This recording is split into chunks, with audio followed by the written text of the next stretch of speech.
Estudos para concurso.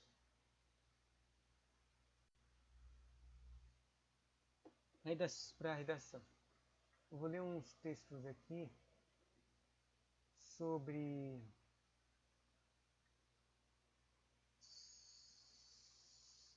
especial faces de aspectos da pandemia de Covid na América do Sul.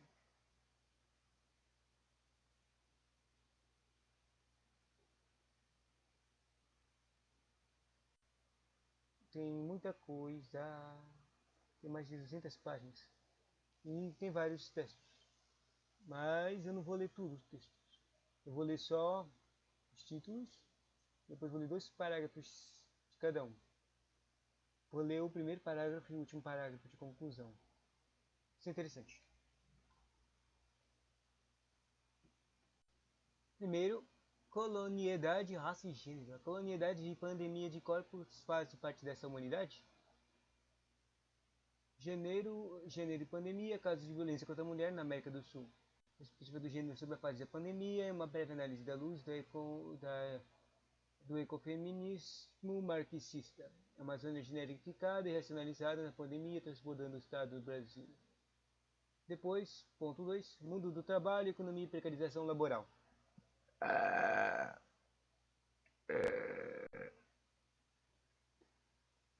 A Covid e o mundo do trabalho na América do Sul, caso brasileiro. Condições de superexploração do trabalho na pandemia. Uma análise conjuntura. Terceiro ponto, ao sul do continente. Reflexões sobre a Covid-19, pandemia, neoliberalismo e militarização. Medidas homogêneas para sociedades coletivas. Respostas, conhecimentos e comentários do Covid. Aprender o discurso oficial do governo boliviano. Interessante. Do Estado boliviano. Eleições, pandemia e protocolos. Adaptações institucionais para as eleições presidenciais Bolívia e do Equador.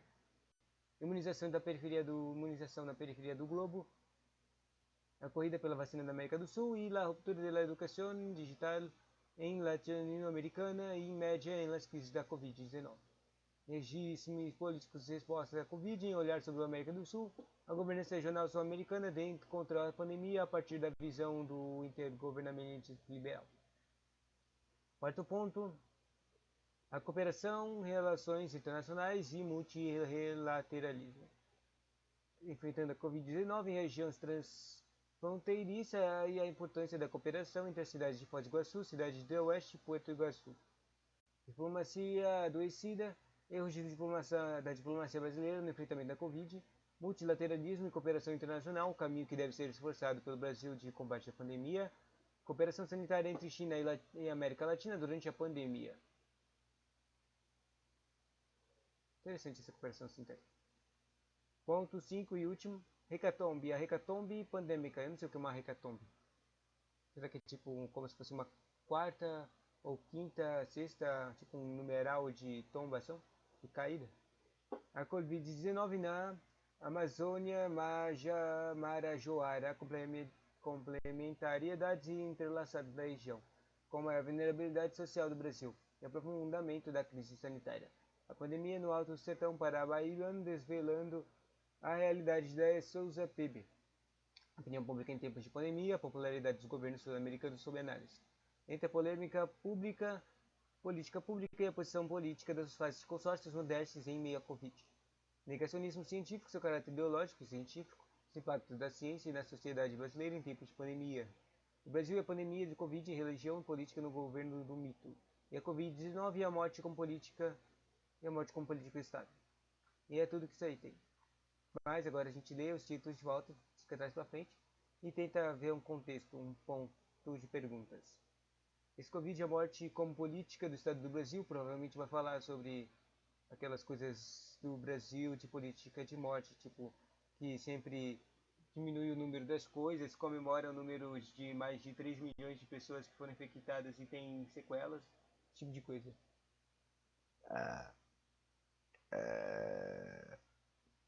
Depois, Brasil, pandemia, Covid, religião e política. Provavelmente vai falar daquelas coisas que, dos problemas que tiveram lá daqueles programas evangelistas super ricões. que tentaram fazer lá na... Não sei, acho que esse aqui é de tipo 2020.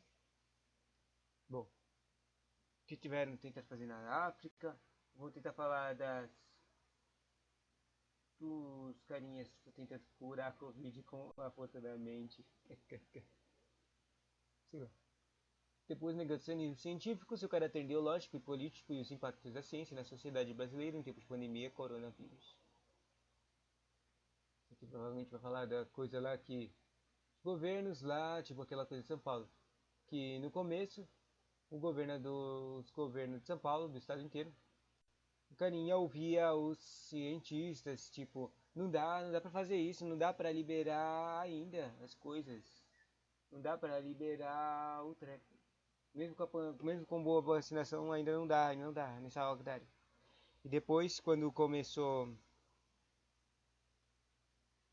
não era mais conveniente, eles não ouviam mais nada da, eles ouviam mais nada que os cientistas falaram, qualquer coisa que fosse contra a política econômica, capitalista, de ganhar dinheiro, era deixada de lado, não ouvida. Próximo ponto. Entre a política pública e a oposição política das partes do consórcio Nordeste em meio Covid. Seria interessante saber o que aconteceu no Nordeste. Opinião pública em tempos de pandemia, polaridade dos governantes sul-americanos sobre análise.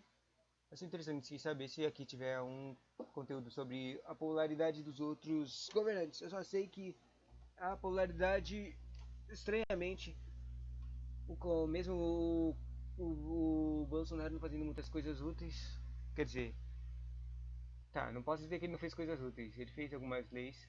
Claro que quase todas as leis que ele fez que davam algum resultado bom, era tudo, sabe, tipo, um óbvio interesse pessoal dele. Mas então, ele tinha 30% ainda de de 3 pontos de opinião favorável. É isso. Queria saber quanto que tinha nessa época aqui.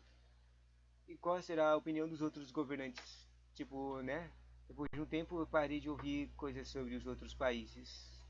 Bom, basicamente eu uso só algumas fontes de notícias e parou de sair as notícias de coisas de Covid sobre os outros países da América Latina. Basicamente a única coisa que saía era dos Estados Unidos.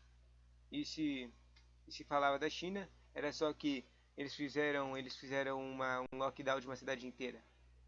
Truco. Depois eles falavam da China ou da África falando quando tinha variantes. Vocês não tinha nenhuma informação dos outros países, basicamente. Só as coisas que eram relevantes a global, ou seja, não era de um país só. Depois, Covid na Amazônia, Marajoara, complementariedades e entrelaçados da região com a maior vulnerabilidade social do Brasil e a profundeza da crise sanitária. Esse aqui vai ser ponto sobre da maior merda do atendimento dos indígenas. Tipo, que os carinhas iam lá e traziam a Covid pra lá, pros indígenas, ferrando todo mundo. Ferrando eles. Queria matar eles, praticamente. Próximo ponto. Então, da cooperação e relações internacionais, né? Cooperação sanitária entre a China e a América Latina durante a pandemia. Daí vai falar provavelmente de todas as oportunidades que dava para ter várias cooperações. Bom, a China é a China, né? A América Latina também dá pra gente ajudar as outras pessoas e elas ajudarem a gente também. Então eu acho que aqui talvez tenha alguma coisa de alguém que a China ajudou. No multilateralismo e cooperações internacionais, o caminho que deve ser reforçado pelo Brasil no combate à pandemia. Multilateralismo e cooperação internacional. Depois disso tem diplomacia adoecida, erros de diplomacia brasileira no enfrentamento ao Covid-19. Interessante, né? Literal. Depois, enfrentamento à Covid, região transfronteiriça. Importância da cooperação entre cidades de Foz do Iguaçu, Cidade da Oeste e Porto Iguaçu. Ou seja, as cidades de fronteiras que conectam os nossos países americanos, latino-americanos. Próximo ponto, ao sul do continente. Governação regional regional sul-americana contra a pandemia a partir da visão do intergovernamentalismo liberal. Não sei. Regimes políticos e resposta de Covid e um olhar sobre a América do Sul. Vamos ver, então aqui vai ter. Quero saber algumas políticas que fizeram lá. Tipo, a única que funciona é o lockdown. Mas vamos ver que políticas fizeram lá, tentaram fizer. Se quem fez aqui na América Latina fez bastante teste. Ou quem fez hospitais de campanha eficientes, né?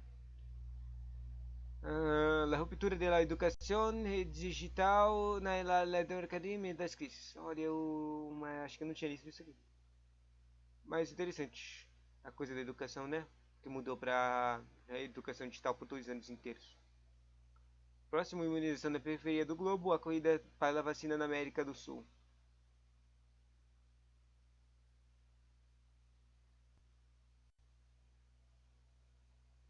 Eleições, pandemia e protocolos, adaptações institucionais para as eleições presidenciais da Bolívia e do Equador em tempos de Covid.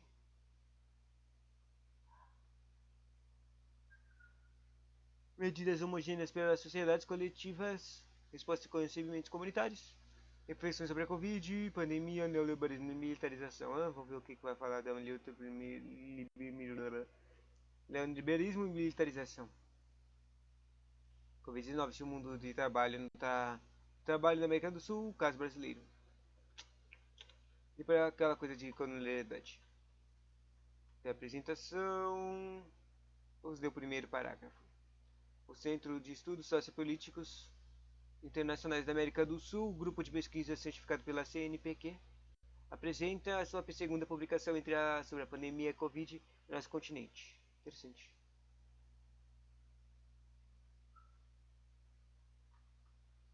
Colonialidade e a pandemia, que corpos fazem parte da humanidade. Esse aqui é aquele que vai falar dos corpos não contados, né? Os corpos não contados. E também das vítimas jovens, mais jovens. A pandemia da Covid-19 é um fenômeno que vem arrasando o mundo, causando efeitos transtornos que levarão anos para serem propriamente mensurados. Economicamente, socialmente e culturalmente, passamos por um verdadeiro colapso, evidenciando um despreparo generalizado para lidarmos com uma ameaça dessa escala. Embora os impactos trazidos pela coronavírus sejam sentidos em todos os segmentos sociais e econômicos da população mundial, um olhar mais atento aos aspectos interseccionais evidencia uma realidade. Enquanto se forja uma narrativa de responsabilidade de humanidade pela crise ambiental e sanitária que passamos, os padrões coloniais históricos de expoliação e desdominação seguem afetando desigualmente aqueles condenados pelo sistema colonial. Muito bom. Agora é o último parágrafo.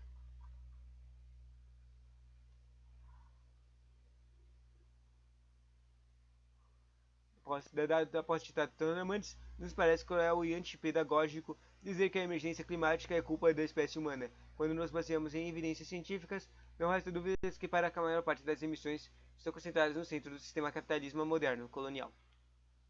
Ou seja, não é culpa da humana, é do capitalismo. Sua capacidade de gerar padrões de destruição se expressa não só em suas próprias emissões de impactos, como também na exploração descontrolada de recursos, populações e territórios destinados à produção de tecnológica e industrial, e através de todas as formas de negacionismo científico e histórico que a colonialidade opera, continuando a ceifar cada vez mais vidas em meio a essa pandemia. Interessante. Vou ler mais um parágrafo. O penúltimo parágrafo, que é de grandão. Por isso que nos parece curioso, para dizer no mínimo discursos homogeneizantes, como a humanidade é o vírus, ou a espécie humana é responsável pela destruição do planeta. Enquanto alguns indivíduos acumulam quantidades de riquezas inimagináveis, existem quase 1 bilhão de pessoas por todo o mundo que hoje não têm sequer acesso à energia elétrica. Segundo os dados do FAO 2019, mais de 800 milhões de pessoas passam fome. 700 milhões não têm acesso à água potável. Pelo menos 3 milhões de pessoas no mundo não têm gás de cozinha para preparar alimentos e, além disso, segundo os dados do próprio Ministério de Saúde, cerca de 15 brasileiros morrem por dia por desnutrição. Mais recentemente, o IBGE 2020 publicou um estudo mostrando que mais de 10 milhões de brasileiros não estão tendo comida suficiente para comer por dia. Seria isso o resultado da falta de alimentos ou falta de terra para que pessoas tenham autonomia para produzir seus próprios alimentos. Considerando o relatório da Oxfam, é possível verificar que os 6 homens mais ricos do Brasil concentram exatamente a mesma riqueza que 50% dos mais pobres da população.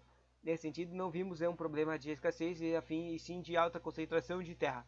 Pode haver a renda em mãos de poucos. Enquanto isso, milhões são governados por uma política de morte movida pelo e para o capital e suas grandes corporações.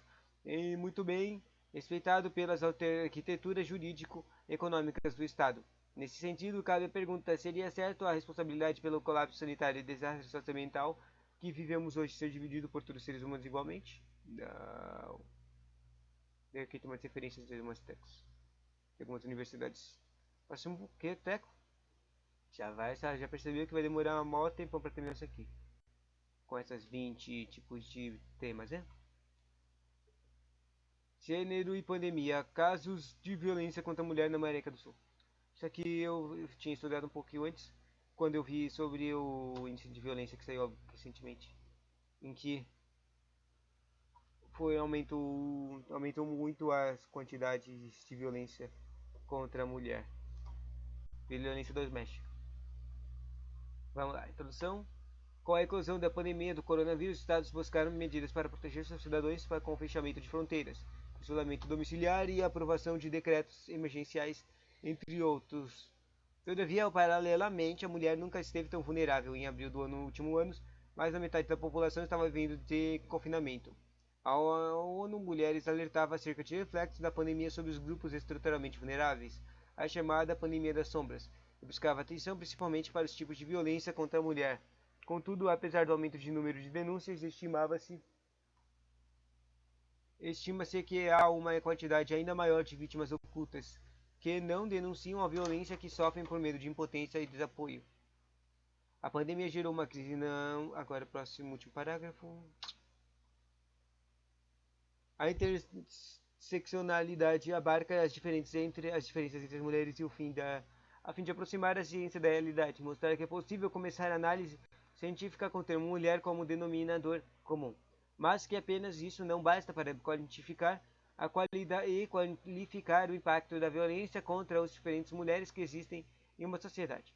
A partir desse contexto, pode-se analisar o número de casos de violência contra a mulher de forma interseccional, explorando o impacto da violência em consideração aos marcadores econômicos, racial e de idade educacional. Foram analisados as denúncias realizadas por mulheres no ano de 2020 em 4 países sul-americanos: no Brasil, na Argentina, na Colômbia e no Peru, a fim de responder as seguintes perguntas: quem são essas mulheres e qual foi o tipo de violência mais sofrida por elas, e quais são os padrões delas. Daí aqui tem 4 pontos falando de quem era. Mas primeiro, antes disso, eu vou ler a tabelinha. País: Brasil. Quem são as mulheres? Mulheres pardas têm média de 35 a 39, com ensino médio completo e renda de um salário mínimo. Qual foi o tipo de violência mais sofrida? Violência doméstica. Quais são os padrões? Faixa etária entre 26 e 39 anos. Daí, agora vamos ver uma Argentina. Uma Argentina de 15 a 14 anos, 2% delas estavam grávidas, 3 tinham deficiência. Tipo mais sofrido: violência psicológica e doméstica. Quais padrões? Violência doméstica, psicológica e econômica e física. Violência econômica, interessante. Depois, Colômbia. Mulheres colombianas, refugiadas, migrantes ou requerentes de asilo. Essas eram as mulheres mais que sofreram. Tipo de violência: violência psicológica, doméstica e econômica. Tipo padrão: aumento de número de denúncias entre 2019 e 2020. Peru. Mulheres entre 26 a 36. Tipo de violência: violência psicológica e física. Diminuição do número. Nesse aqui, no Peru, teve diminuição do número de denúncias. Ou seja, os dados do Peru estão escassos. Agora é a contestação final da tabelinha. Entre o Brasil, Argentina, Peru e Colômbia. Apesar do Brasil ser um país mais notoriamente violento com mulheres, além de possuir a maior população dentre os países analisados, o número de denúncias recebidas durante a pandemia é menor se compararmos com o número de argentinos e peruanos, podendo assim refletir as dificuldades das vítimas em se denunciar seus agressores. Interessante. Agora vamos ler os primeiros parágrafos dos estudos aqui. Brasil. Só tem um parágrafo. Então vou ler só até o primeiro ponto. De acordo com a Ouvidoria Nacional de Direitos Humanos do Ministério da Mulher e da Família e dos Direitos Humanos, foram registrados mais de 105 mil denúncias de violência contra a mulher em 2020. Sou louco. Agora Argentina. De janeiro a dezembro de 2020 foram registrados 108.430 denúncias realizadas pela linha 144. Foram respectivamente 8.912 denúncias em janeiro, 7.000 em fevereiro, 8.000 em março, 9.000 em abril, 9.800 em maio, 8.900 em junho, 9.600 em julho, 9.600 em agosto, 8.500 em setembro, 9.500 em outubro, 9.000 em novembro e 8.400 em dezembro. Se você não sacou, basicamente desde o começo do ano eles ficavam aumentando sem parar. Até chegou no básico de 8.800. E daí ele ficava variando entre 8.000 e 9.800. Colômbia. De acordo com a vidoria do Departamento da América, Lagoa Norte de Santander, Monte Saís aqui em 2020, foram registrados cerca de 1.617 casos de violência contra a mulher e contra a comunidade LGBTQ+, em zonas fronteiriças. Só isso? Das 1.617 casos registrados por esses 5 departamentos, 515 foram contra refugiados, migrantes e requerentes de asilo. O tipo de violência que mais tiveram impacto na vida dessas mulheres foram os psicológicos, que representam 42% total de denúncias. Cerca de 27% relataram que sofreram a violência econômica. 18% casos denunciavam a violência física, o fim de violência sexual e a patrimonial representaram respectivamente 60% do número total dos casos denunciados. Só para comentar, isso aqui não é pouco não, eu falei errado, cara. 1.617 casos não é poucos casos não, são muitos casos, casos até demais. É que quando comparou um treco do país inteiro, né, nada a ver, né? Tipo, qual é a lógica de comparar o treco de um país inteiro com essas 6 cidades aqui? Mas é muito, é muito. E mais ainda, agora depois de pensar um pouco, eu acho que criei um contexto na cabeça sobre o que é a violência econômica.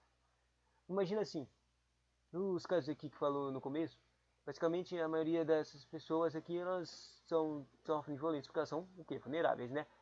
Daí, elas têm um ensino médio e têm um salário mínimo que recebem. Daí, essa é a violência econômica, é o salário mínimo. Imagina assim, nesses casos aqui, as pessoas refugiadas, elas já têm uma dificuldade para conseguir um emprego ou trabalhar. Daí elas vão lá e conseguem um emprego e trabalham. Trabalham duro, tá? Às vezes trabalham melhor e talvez trabalham até mais do que qualquer outra pessoa que esteja lá naquele canto. Só que por ela ser refugiado, daí coloca mais alguns estados de vulnerabilidade. Mulher, mais ainda, LGBTI. Daí o que vai acontecer quando o carinha lá, que é super, que tem poder para não ser punido, ou pelo menos tem só um padrão econômico, um padrão tipo de ser homem para não ser punido, o que ele vai fazer? Ele não vai pagar, ele vai pagar menos, tipo, vai lá e pagar só metade do valor que ela ele devia para ela, e ela não tem como fazer nada, porque se ela tentar se proteger ou pedir ajuda, ela provavelmente vai perder o emprego e não vai ter mais como sobreviver, entende? Não vai ter mais subsistência. Ou seja, a violência econômica é quando alguém retira o poder econômico de uma pessoa, controla o poder econômico de outra pessoa, no caso aqui a mulher, e refugiada, e ela não tem nada que possa para se proteger contra isso. Pam, pam, pam, pam. Peru. Ministério da Mulher.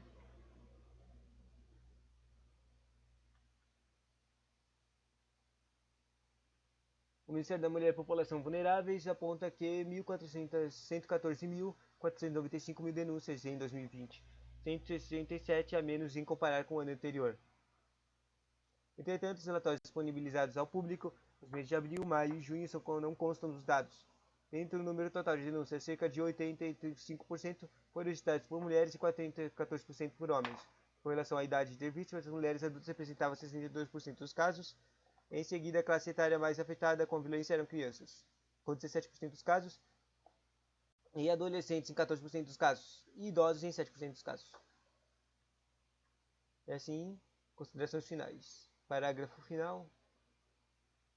Os países analisados ocupavam, segundo o Observatório de Igualdade de Gênero da América Latina, a maioria dos índices de feminicídio dentre os países latino-americanos.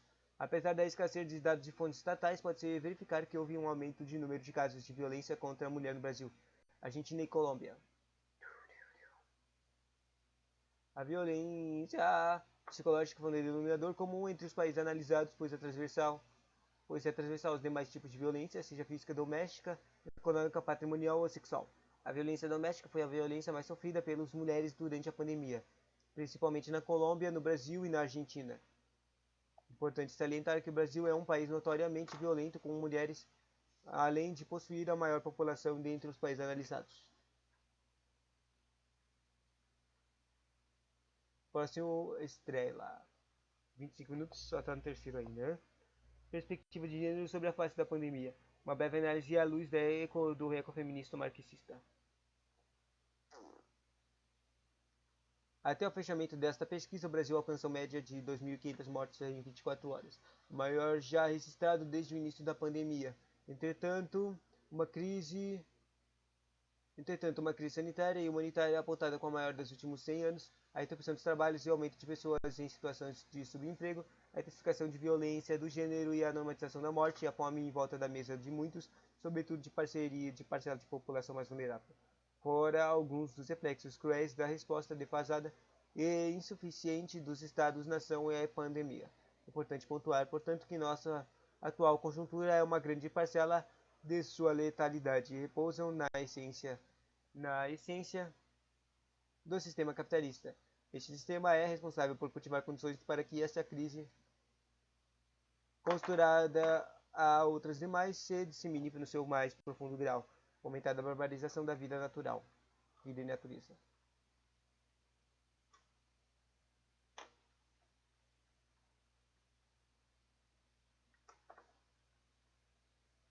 Último parágrafo.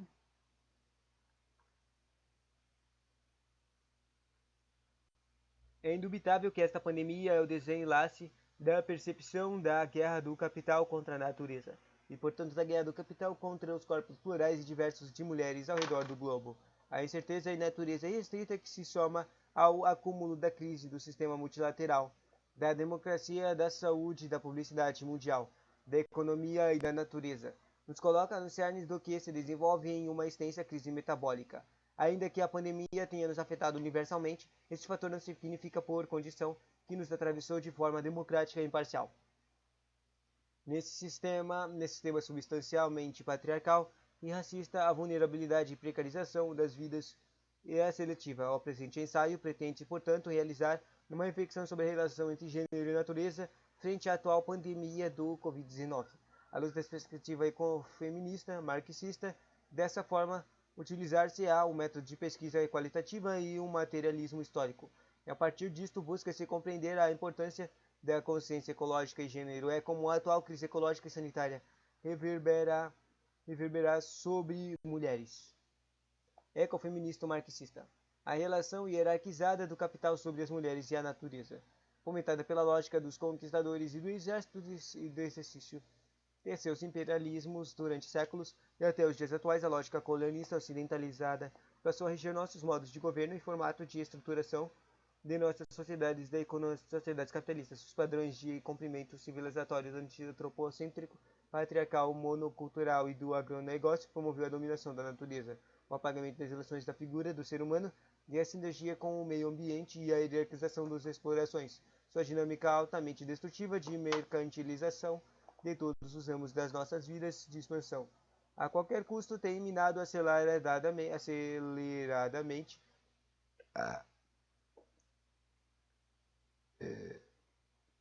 uma crise ambiental e climática terminal sobre os quais não temos dimensões anteriores da história. Os marcadores do gênero construído e nos embutidos socialmente são atravessados pelas relações do poder, sobre os quais o homem figura-se no papel de centralidade. Opa, comecei a ler o segundo capítulo, não era para ler isso não. Último artigo, parágrafo. As mulheres são, portanto, portadores de um papel socialmente originado na sociedade de classes de propriedade privada do Estado. Por este meio, a mudança do papel exercido por mulheres ocorreu por meio de violências estruturais, que cumprissem a função de domesticação. Há uma conduta de exploração no trabalho pautado pelo gênero e vinculada à dominação de classes. Sistema de dominação patriarcal baseada na divisão sexual do trabalho, costurado aos mercados raciais e de classe. Atacaram as mulheres, sobretudo indígenas, campesinas, negras, quilombolas e de identidade originária. A maior parte da força de trabalho rural, ao mesmo tempo em que se tornaram principais responsáveis pelo trabalho de reprodução social, devido seu papel central em promover a alimentação, a vestimenta e o abrigo para suas mulheres, que apontam Arusa Butler Fraser. Representa a parcela descomunal no trabalho de lidar com a seca, poluição e a superexploração da terra. Se não fossem centrais de resistência concretas a este modelo reprodutivo de expansão da capital e encontrando-se na maioria das vezes nas linhas de frente de luta contra o racismo ambiental.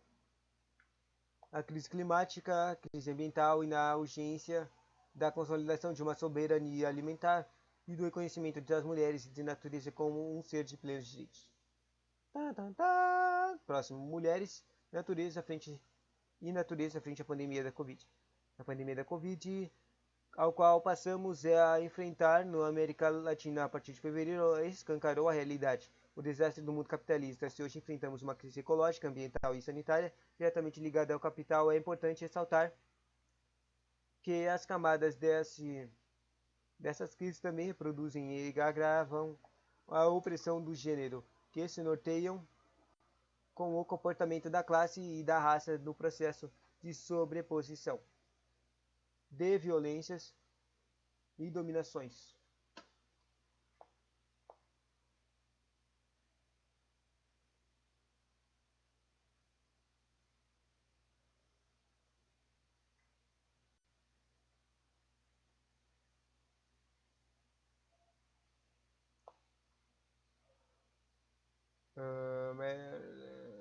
Me perdi. É importante destacar que as camadas dessa crise também produzem e agravam a opressão do gênero que se norteiam como componentes de classe e de raça no processo de sobreposição de violências das dominações existentes e da superexploração da natureza. Como afirma Fernandes, o capitalismo é um sinal. O capitalismo é um sistema que gera contradições que geram crises lidas como meras interferências de sua estrutura. A pandemia de Covid, portanto, acelera os impactos da profunda crise estrutural do sistema capitalista, criando processos de violência estatal, expropriação de direitos de incêndios criminosos promovidos pelo agronegócio na Amazônia, Cerrado e Pantanal, além da desterritorialização e cerceamento dos direitos de povos indígenas dessa maneira.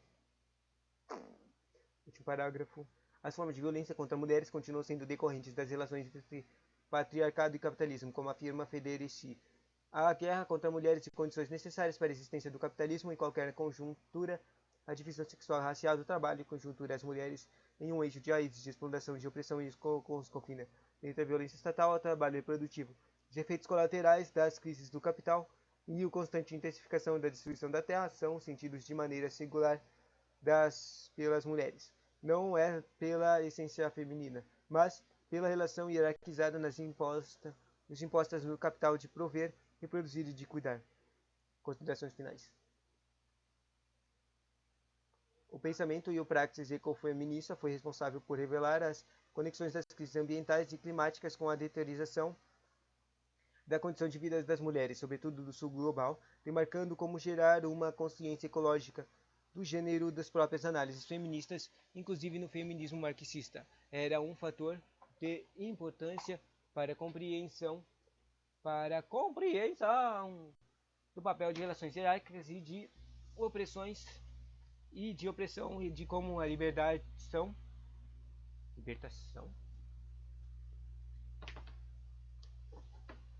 das mulheres também envolve a libertação da natureza. O futuro imediato não parece nem um pouco promissor, principalmente para as mulheres, as quais sofrem duramente a consequência das crises do capital. No entanto, a luta das mulheres pelo viés coletivo e solidário levanta esperanças que a libertação dos nossos corpos e da natureza poderá se tornar possível através da luta popular e ecossocialista. Referências bibliográficas, Feminismo para os 99%, um manifesto. Interessante, bonitinho. Descolonizar o imaginário, os debates sobre pós-extrativismo e alternativas ao desenvolvimento. Outra, e última que eu vou ler, Caliban e a Bruxa, Mulheres, Corpo e Acumulação Primitiva. Tem também um registro de morte, tem um teco dos registros de mortes de mulheres no Brasil, tá? G1. Que é, Brasil registra e bate recorde de maior número de casos também. Quando foi isso? 12 de março. Louco. Próximo conto, sobre a Amazônia generificada e racionalizada da pandemia. Transbordando o Estado brasileiro.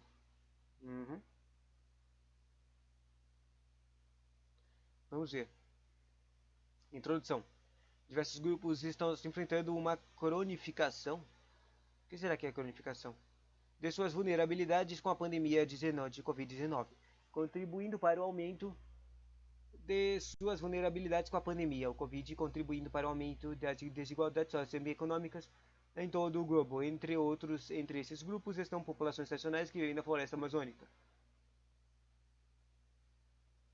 Com a pandemia em curso, um reforço de violência estrutural que cruza a política, relações econômicas, sociais e institucionais da região com o restante do Brasil, bem como a sociedade internacional.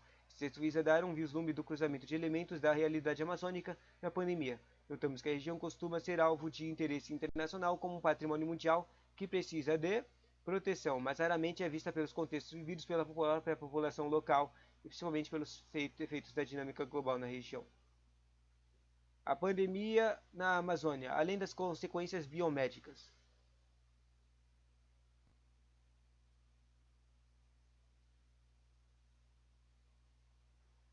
O descaso é facilmente percebido na Amazônia por meio de presença de estranhos em missões de evangelismo, junto com atividades econômicas predatórias realizadas por empresas multinacionais. Essas condições contribuem para a disseminação de vírus, tornando a Amazônia uma das regiões mais afetadas pela pandemia, já que a disseminação do vírus para as comunidades locais é associada a um acesso precário aos serviços de saúde.